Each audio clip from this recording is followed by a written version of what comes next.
కొన్న కోనేటి రాయడువాడు కొండలంత వరములు గుప్పెడువాడు కొండలలోనే. Welcome to harmony and hues గానామృతం స్పెషల్ టాక్ షో. ప్రీవియస్ ఎపిసోడ్స్లో మన హార్మనీ అండ్ హ్యూస్ ఆర్గనైజర్స్ వారు మన గానామృతం గురించి కొన్ని వివరాలు తెలియజేశారు. అట్లాగే మన ఫోక్ డాన్స్ కొరియోగ్రాఫర్ శ్రీమతి క్రాంతి టాక్ షో చూసాము. ఆ తర్వాత మన కూచిపూడి డాన్స్ కొరియోగ్రాఫర్ శ్రీమతి నిషిత గారి ఇంటర్వ్యూ కూడా మనం చూసాము. ఈరోజు మనతో ఉన్నారు కర్ణాటిక్ మ్యూజిక్ కంపోజర్ శ్రీమతి గురు శేషకుమారి గారు. Welcome to the talk show అండి. మొట్టమొదటిగా హార్మనీ అండ్ హ్యూస్ వారు ఈ గానామృత కార్యక్రమం గురించి మీ దగ్గరికి అప్రోచ్ అయినప్పుడు, మీరు స్వరకల్పన చేయాలి అని అడిగినప్పుడు మీకు ఎలా అనిపించింది? ఇది ఖచ్చితంగా ఇది స్వామివారి పిలుపుగానే నేను భావించానండి. ఎందుకంటే మీరు ఫోన్ చేయడానికి కొన్ని రోజుల పూర్వం ఒక ఫ్రెండ్ నాకు ఫోన్ చేసి క్యాజువల్గా చాలా ఇప్పుడు ఇండియాలో బోట్ కార్యక్రమాలు జరుగుతున్నాయి, సో పెద్ద మంది జరుగుతున్నాయి, గుళ్ళలో జరుగుతున్నాయి, అక్కడ పెద్ద వీటిలో జరుగుతున్నాయి కదా, బోల్డ్ మంది ఉంటారు, ప్రయత్నం చేసి మీరు కూడా వెళ్ళి పాడచ్చు కదా అని సలహాగా అడిగాను. అప్పుడు నాకు అనిపించి చెప్పాను, ఇది నేను జ్ఞాన సముపార్జనలో ఉన్నానండి, సంగీత జ్ఞాన సముపార్జన. అందులో స్వామివారే మనం ఎక్కడ ఎప్పుడు ఎలా పెట్టుకోవాలో ఆయనే చూసుకుంటారు. నేను ఆ ఉద్దేశంతోనే నేను ప్రయత్నం ఒకటే చేసుకుంటున్నాను, సంగీతం ఒకటే ప్రాక్టీస్ చేస్తున్నానని చెప్పాను. అది జరిగిన కొన్ని రోజులు ఆవిడ కూడా చాలా ఆనందించారు, నా ఆన్సర్ విని బాగా అంటే అనుకున్నారు. ఆ తర్వాత కొన్ని రోజులకే మీరు స్వామివారి గానామృతం కంపోజ్ చేయాలి అని పిలుపు రాగానే ఇంకా నాకు అది స్వామివారి పిలుపుగానే భావించి నేను సరే అనేసానండి. అయితే అందులో లోతులు ఏమిటనేది నేను ఎక్కడ ఆలోచించలేదు. ముందు ఆయన పిలుపు వచ్చింది వెంకటేశ్వర స్వామిని అనుకున్నారు, మనం ముందుకు వెళదాం అనుకుని చెప్పేసి అంతే, దిగితే కానీ లోతు ఎవరికి తెలియదు. అందులో స్వామివారితో మనము పెట్టుకున్నాము అని అంటే ఇంకా అది ఆ లోతు అనేది అసలు ఎవరు మెజర్ చేయలేనంత లోతు ఉంటుంది. కానీ మా పరంగా మేము మాత్రం మాకు చాలా సంతోషంగా ఉందండి. అడగంగానే మీరు ఒప్పుకున్నందుకు చాలా చాలా ఆనందంగా ఉంది. ఈ మ్యూజిక్ కంపోజిషన్ ప్రయాణంలో మీరు చాలానే ఎదుర్కొని ఉంటారు. అసలు ఈ జర్నీ ఎలా జరిగింది? అంటే మొదట మీరు నాకు ఒక 2-3 పేజీలు పంపించారండి, అవును చేస్తాను అన్నాక. సో అది చూద్దామని నేను తీసుకుంటున్నప్పుడు నాలో ఒక రకమైన అనుభూతి కలిగింది. చెప్పలేనమాట, ఎక్స్ప్లెయిన్ చేయడం కొన్ని మాటల్లో చెప్పడం కష్టమే. అది జరిగి అక్కడేమో మీరు ఇచ్చినవి పద్యంలాగా 4 లైన్లు 4 లైన్లు ఉన్నాయి. అయితే మనకి పాటలా కావాలి, పాటకు ఒక పల్లవి అనుకుంటూ లేకపోతే చరణం అనుకుంటే వచ్చేది. సో ఆ విధంగా అక్కడ అక్షరాలు లేవు. సో ఎప్పుడైతే ఈ అనుభూతి కలిగిందో అనుకోకుండా అక్షరాలు అలా ఫామ్ అయిపోయి నాకు రాగంతో సహా అలా వచ్చేయడం జరిగిందనమాట. అప్పుడు మీకు అది పంపించాను. సో ఇదంతా ఈ మొత్తం నా జర్నీలో పూర్తిగా స్వామివారి సంకల్పం తప్ప నా సొంతగా ఈ రాగం దీన్ని పెట్టుకుందాం, ఇది దీన్ని చేద్దాం అనే విధంగా ఎక్కడా జరగలేదండి. పూర్తిగా నన్ను ఆయన నాలో ఉండిపోయి నా చేత ఆయన పంపించారంటే ఆ విధంగా జరిగింది ఇదంతా. అంటే కోరిక మాది, సంకల్పం మాది అయినా మీకే ఎక్కువ అనుభూతులు ఉన్నట్టుగా అనిపిస్తుందండి వింటుంటే. చాలా సంతోషంగా ఉన్నది. నార్మల్గా మనకి సంగీత కార్యక్రమాలు చాలా జరుగుతాయి, నృత్య కార్యక్రమాలు కూడా చాలా జరుగుతాయి. మిగతా కార్యక్రమాలకి ఇప్పుడు మనం చేయబోయే ఈ గానామృతం కార్యక్రమానికి భిన్నత్వం ఏంటి, తేడా మీ అనుభవం, మీ మాటల్లో? అంటే ఇప్పుడు మామూలుగా ఏ ప్రోగ్రామ్ చూసినా మనకి ఈ మధ్య అంతా మనం డాన్స్ చేయాలంటే ఆడియో పెట్టేసుకుంటారు, ఆడియో పెట్టుకుని డాన్స్ చేసేస్తారు. అదే ఇప్పుడు మనకి సంగీతం అంటే కూర్చుని కచేరీలా పాడుతుంటారు. కానీ ఇప్పుడు మీరు ఆ రెండింటినీ కలిపారు. అంటే ఒకప్పుడు ఉండేది ఇలాగా, ఇప్పుడు అప్పట్లో ఈ రికార్డింగ్ అన్నీ లేవు. అందువల్ల అందరూ ఏం చేసేవాళ్ళం, పాడుతూ ఉంటే వాళ్ళు డాన్సులు చేస్తుంటారు. మా చిన్నప్పుడు స్కూళ్ళలో ఉండేది. ఇప్పుడు వచ్చేసరికి ఈ ఆడియోస్ అయిపోయాయి. కానీ మీరు ఈ లైవ్ ప్రోగ్రామ్ అన్నారు. సో ఇది చాలా భిన్నమైన కార్యక్రమం. ఖచ్చితంగా ఇది లైవ్ కాబట్టి మనం చేసేటప్పుడు కోఆర్డినేట్ చేసుకుంటూ అందరం కలిసి ఎంతో శ్రమతో కూడిన పని ఉంది. అది ఖచ్చితంగా అన్నిటికంటే చాలా భిన్నంగా ఉంటుంది. అవును, మా మనసుకు కూడా అదే అనిపించిందండి. ఒకసారి 30-40 ఏళ్ల క్రితం మన వీధి నాటికలు, బుర్ర కథలు, ఆ జనరేషన్ అంటే ఇప్పుడున్న జనరేషన్కి ఇదంతా తెలీదు. నెట్ఫ్లిక్స్ మూవీస్ ఇదే. సో ఒకసారి మన సంస్కృతి సాంప్రదాయం అసలు ఇది ఎలా మొదలైంది అనేది కూడా మనం ఒకసారి మన ఆడియన్స్ కి రుచి ఖచ్చితంగా. చూపించడానికి అందుకే నేను పిల్లల్ని కూడా ఇన్వాల్వ్ చేస్తున్నానండి. సంగీతం పిల్లలకి కూడా అసలు మనం పాడుతూ ఉంటే వాళ్ళు డ్యాన్స్ చేయాలంటే మనం ఏ విధంగా కోఆర్డినేట్ చేసుకోవాలి, ఎలా పాడుకోవాలి అనే విషయాన్ని కూడా వాళ్ళకి ఒక ఒక కొత్త అంశం వాళ్ళకి వాళ్ళ జీవితాల్లో ఇది మొదలు.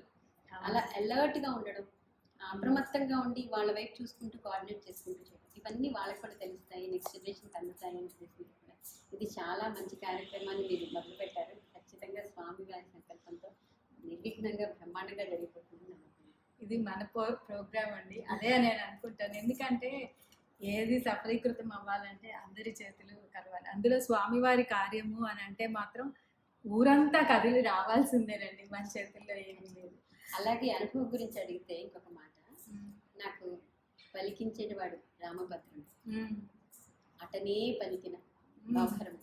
అలాగా శ్రీనివాసుడు నా మనసులో ఉండి ఆయన ఇలా అని రాగం చెప్తుంటే నేను చేసినట్టుగా అయిందండి. నేను ఏదో వంట చేసుకుంటూ ఉంటాను, అట్లని గబుక్కుని మైండ్లోకి వస్తుంది, రాగానే ఫోన్ తీసేసి అది రికార్డ్ చేసేసుకునేదాన్ని. ఒక్కొక్కసారి ట్రైన్లో కూడా ఎవరేమనుకుంటారో నాకు అనవసరం, ఆ చూడు నా మైండ్లోకి వస్తుంది, ఆయన చెప్పిస్తున్నారు, నేను రికార్డ్ చేసేసుకుని దాని తర్వాత మళ్ళీ కూర్చుని ఆ పదాల్లో వాటిని మళ్ళీ సెట్ చేసుకునేదాన్ని.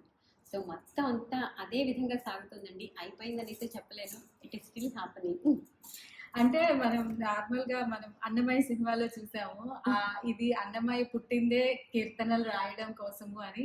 సో ఎప్పుడు స్ఫురణకు వస్తే అప్పుడు కీర్తనలు రాయడం తాళపత్ర గ్రంథాల మీద, అది మనం సినిమాలో చూసాము. మీరు ఈ ఏజ్ లో అది అనుభవించారంటే నిజంగా చాలా అదృష్టవంతులండి. ఖచ్చితంగా స్వామివారి సంకల్పం అండి. నాకైతే ఆయన మొత్తం చుట్టూ ఆయన ఆవహించి ఉన్నట్టుగానే ఉంది తప్ప నేనుగా ఉన్నట్టుగా మాత్రం లేదు. ఆ మాట చెప్పండి. Super super. సో ఒకసారి ఇలానే మన మాటల్లో మీరు అన్నారు, ఇది పెద్ద కార్యక్రమం, మనం ఇచ్చే సందేశం అక్షరాల కరెక్ట్గా ఉండాలి, ఎందుకంటే ఎక్కువ మంది ప్రజలు వచ్చి చూస్తారు కాబట్టి. సో ఈ గానామృతం అనేది ఒక పుస్తకం బేసిస్ మీద మనం స్వరకల్పన చేయడం కానీ నృత్యం కానీ చేస్తున్నాం. కొన్ని సందేహాలకి మీరు గురువుల దగ్గరికి వెళ్ళి కూడా అవి అన్నీ తీర్చుకున్నట్టు తెలియచేశారు. ప్రయత్నం చేశాను. ఏం జరిగిందంటే నాకు కొన్ని సందర్భాల్లో నాకు సన్నివేశాలు ఇవి ఉన్నాయా లేవా అని అనుమానాలు, సందేహాలు కలిగినప్పుడు మా వదిన గారు ఆవిడ కాకినాడకి వెళ్తూ ఉంటారు. వెళ్ళినప్పుడు ఒకసారి ఏదో మాటల్లో అన్నారు, నేను ఇలా ఆశ్రమానికి వెళ్తున్నాను చాగంటి వారు అంటే, సరే ఈ సందేహం కలిగినప్పుడు నేను ఫోన్ చేసేసరికి ఆవిడ కాకినాడ వెళ్తూ ట్రైన్లో ఉన్నారు. ఆశ్చర్యం చూడండి. అప్పుడు సరే చెప్తే ఆవిడ పాపం ఎలాగో అందరినీ అడిగి ఇప్పటి వరకు నేను గురువుగారి దగ్గరికి వెళ్ళలేదు వదిన, మీ మాట వల్ల నేను వెళ్తున్నానని ఆయన అడిగారు. అడిగితే ఆయన మనకు వీడియో పంపించి, ఇది ఆల్రెడీ చెప్పానమ్మా, ఇందులో ఉంది, మీరు విని సందేహం నివృత్తి చేసుకోండి అని ఆయన పంపించి వాళ్ళు మంచిగా చేశారు. అది నాకు అందింది. ఖచ్చితంగా అది నివృత్తి అయిన తర్వాత మనం అంటే మన ఈ సింగపూర్ లో సంకల్పించిన కార్యక్రమం ఎక్కడో కాకినాడలో ఉన్న చాగంటి కోటేశ్వరరావు గారి దగ్గర వరకు చేరిందనమాట. అది నిజంగా దైవ సంకల్పమేనండి. బ్లెస్సింగ్స్ మనకి డైరెక్ట్ గాను ఇండైరెక్ట్ గాను అన్ని వైపుల నుంచి స్వామివారి బ్లెస్సింగ్స్, గురువుల బ్లెస్సింగ్స్ అందినట్టే. ఖచ్చితంగా చాలా ఆనందంగా ఉంది మీ మాటలు వింటుంటే. అందులో ఇవి మన ప్రేక్షకులు కూడా వింటుంటే వాళ్ళకు కూడా ఈ అనుభూతి కలగాలి అని నేను అనుకుంటున్నాను. ఇదంతా ఒక యజ్ఞంగా సాగిందండి, సాగుతోంది అని చెప్పాలి. జరుగుతోంది తప్ప అది యజ్ఞంలా జరుగుతుంది. స్వామివారి యజ్ఞం ఇదంతా, ఆయన ప్రేరణతోనే ఇది జరుగుతుంది. ఖచ్చితంగా మాత్రం ఆ అనుభూతి నేను అనుభూతి చెప్తున్నాను. ఖచ్చితంగా అది జరుగుతుంది అలాగే. Okay okay. ఇప్పుడు అంటే కొన్ని రోజులుగా మీరు ఈ మ్యూజిక్ కంపోజిషన్ చేస్తూ ఉన్నారు. ఎప్పుడైనా ఏదైనా సన్నివేశాలు కానీ ఏదైనా కష్టం అనిపించిందా? అసలు అలా అనిపిస్తుందా మ్యూజిక్ లో? అంటే మామూలుగా నేను సాంగ్స్ కంపోజ్ చేస్తానండి, వాటికి పర్వాలేదు. అది ఎలా ఉంటుందంటే ఒక పల్లవి చరణం లాగా ఉంటాయి, అది నార్మల్గా. అయితే ఇప్పుడు మనం సన్నివేశాలు ఉంటాయి, బోల్డ్ రాగాలు వాడాలి. నేనైతే ఈ సన్నివేశానికి ఈ రాగం ఇలా నేనేం రాసుకోలేదు. ఆయన చెప్పడం వల్ల నాకు ఆ సమయానికి ఆ సన్నివేశానికి వస్తూ ఉండేది. అయితే ఇప్పుడు మనకి ఈ సన్నివేశాలు చేసేటప్పుడు అదే ఒకే రాగంలో మాటగా చెప్పాలి, పాటగా చెప్పాలి. మాటలోనూ ఆ భావాన్ని పలికించాలి, పాటలోనూ భావాన్ని పలికించాలి. అది చాలా డిఫికల్ట్ టాస్క్ అండి, కొత్త టాస్క్. నేను ఎప్పుడు చేయలేదు కూడా. అందులో ఇంత పొడుగు, ఇన్ని పాటలు, ఇన్ని రాగాలతోటి నేను ఒకేసారిగా ఎప్పుడూ చేయలేదు. అసలు చాలా నేను చేస్తాను, చెయ్యలేను నేనైతే. అది పూర్తిగా స్వామివారు నా ఎందు ఉండి చేయించుకున్నారు. అద్భుతంగా అనిపిస్తుందండి నాకు, అదొక అనుభూతి. సుమారున ఎన్ని పాటలు, ఎన్ని రాగాలు, ఎన్ని స్వరాలు ఐడియా? అంటే కొన్ని ఘట్టాలుగా మన సీన్స్ లాగా విడదీసుకోవడం జరిగిందండి. అంటే 2-3 సీన్లు కలిపి ఒక రాగానికి అలా పెట్టుకున్నాను. 30 రాగాలు 40 రాగాలు 30 రాగాలు. వాటిల్లోంచి అంటే నేను కొన్ని సన్నివేశాలకి ఒక రాగం, సన్నివేశానికి ఒకటి అలా మార్చుకుంటూ, అయితే ఆ ట్రాన్సిషన్ ఉంటుంది, కష్టమైంది అనమాట. మరి పాటలు అంటే ఇందులో పాటలని చెప్పలేము మనం, మాటలు కూడా పాటల్లాగా అయిపోతాయి. ఇది నృత్య నాటిక, సంగీత నృత్య నాటిక రూపకం కాబట్టి ఇందులో మాటలు, పాటలు, వాళ్ళు డాన్స్ చేయడానికి స్వరాలు, జతులు ఇవన్నీ కలిసి ఉంటాయి. సూపర్. విన్నారు కదా, 60 to 70 సాంగ్స్ ప్లస్ 30 స్వరాలు అంట. ఎంత అద్భుతమైన కార్యక్రమం. ఎదురు చూస్తూ ఉండండి. ఇకపోతే మేము మిమ్మల్ని అప్రోచ్ అయినప్పుడు సంగీతము, నృత్యము అంటే క్లాసికల్ డాన్స్ ఇదే ఉన్నది మాకు మైండ్లో, కానీ మీరు ఇంకో యాంగిల్ యాడ్ చేశారు దానికి, ఫోక్. అవునండి. అసలు ఎందుకు అనిపించింది? అంటే నాకు ఆ వస్తున్న, చెప్పాను కదా మనకి ట్యూన్స్ వస్తూ ఉన్నాయి, కొన్ని ట్యూన్స్ నాకు ఆ సందర్భానికి ఫోక్ లాగా వినిపించాయి. దానికి కూచిపూడి కన్నా ఫోక్ డాన్స్ వేస్తే అవి చాలా సమానంగా అనిపిస్తాయి, ఆకట్టుకుంటాయి. అందుకని అందులో ఉండబట్టి స్వామివారి సంకల్పం అండి ఇది కూడా ఖచ్చితంగా. ఎందుకంటే ఆ ట్యూన్ నాకు ఫోక్ లోకి వస్తుంది, ఫోక్ లోకి వచ్చినప్పుడు వీళ్ళు కూచిపూడి డాన్స్ కి అతకదు, అందుకని దానికి కొంచెం ఫోక్ కూడా పెట్టండి బాగుంటుంది అని సజెస్ట్ చేయడం జరిగింది. మీ కోరిక స్వామి తీర్చేశారు, మీరు కోరుకున్నారు, క్రాంతి గారు అంగీకరించారు. సో ఫోక్ కూడా మన ప్రోగ్రామ్ లోకి వచ్చేసింది. చాలా బాగుందండి. చివరిగా మొత్తం స్వరకల్పనలో మీ మనసుకి నచ్చినది, ఇష్టమైనది, మరువలేనిది పాట కానీ సన్నివేశం కానీ? అంటే ఇవి చాలా సన్నివేశాలు, చాలా పాటలు చాలా బాగున్నాయండి. కానీ మర్చిపోకటి చెప్పుకోవాలి కాబట్టి, అంటే అది జరుగుతున్నప్పుడు నేను అనుభవిస్తున్నాను కాబట్టి ఆ అనుభవాన్ని పాట రూపంలో మళ్ళీ మీకు కొంచెం మంచికి వినిపిస్తాను. ఇప్పుడు అక్కడ ఏంటంటే వకుళమాత దగ్గరికి శ్రీనివాసుడు వచ్చిన సన్నివేశం. ఆయన వచ్చి నేను అమ్మ అంటూ ఆర్తిగా పిలుస్తారు. దీన్ని దేశ రాగంలోకి వచ్చిందని చెప్తున్నాను, ఎందుకంటే ఆయనే నాకు స్ఫురణకి ఇచ్చారు కాబట్టి. అది ఎలా ఉంటుందంటే,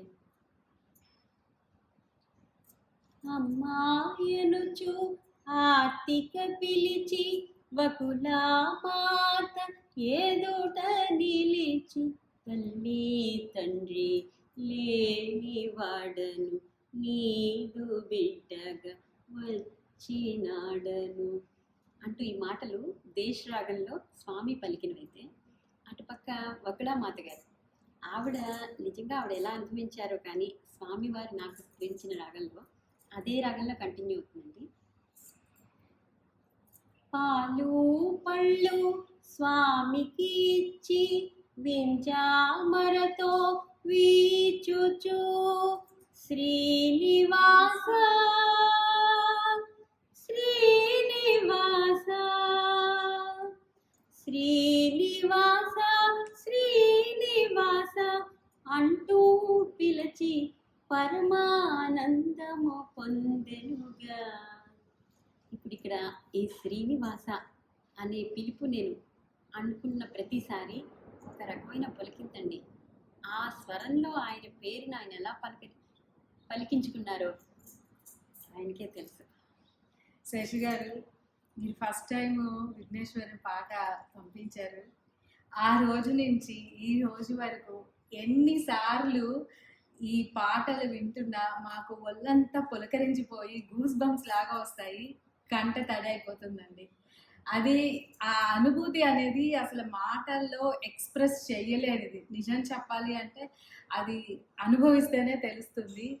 ఈ అనుభూతి మీరందరూ కూడా అనుభవించాలి, ఈ తన్మయత్వం మీరు కూడా తెలుసుకోవాలి అనే ఉద్దేశంతోనే ఈ వెంకటేశ్వర స్వామి గానామృతం ప్లస్ పద్మావతి శ్రీనివాసుల కళ్యాణం అనే ఈ కార్యక్రమం హార్మనీ అండ్ న్యూస్ వారు సెప్టెంబర్ 14వ తారీఖు సాయంత్రం, ఆ రోజు శనివారం అయింది, ఏకాదశి అయింది, శ్రవణ నక్షత్రం అయింది, ఇన్ని కలిసి వచ్చి ఆ రోజు మనము వెంకటేశ్వర స్వామి గానామృతం ప్లస్ కళ్యాణం చేసుకోవడం అనేది నిజంగానే దైవ సంకల్పం.